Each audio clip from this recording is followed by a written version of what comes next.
Welcome back. In this lecture, we'll learn user input.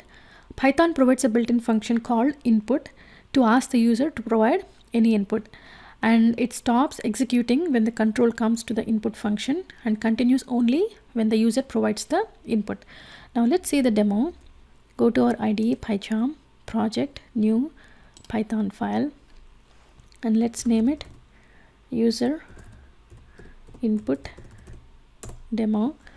And let's add the comment as well, user input demo.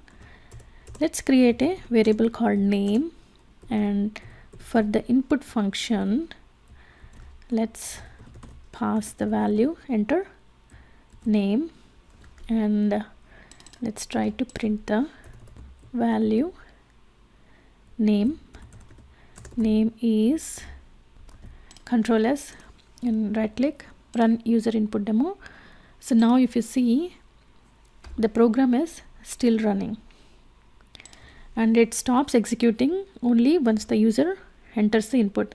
Enter name, let's enter Bob and hit enter. Now it printed name is Bob and then it stopped execution.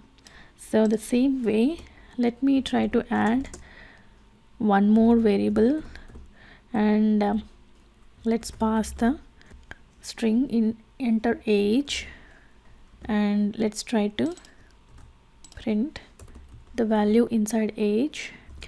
Age is, we are trying to concatenate two different strings by using plus concatenation operator.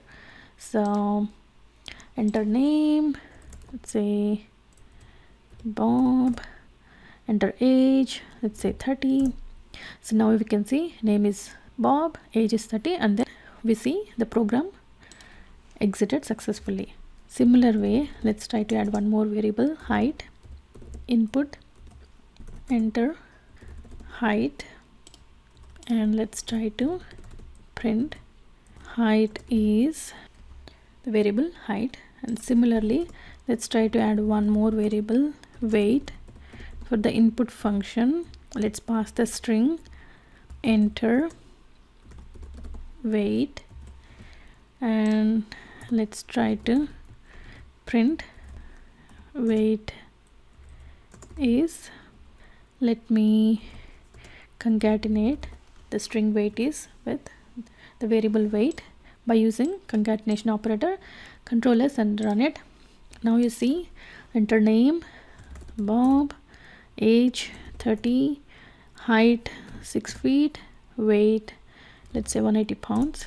So now we see name is Bob, age is 30, height is 6, weight is 180, and the program exited successfully.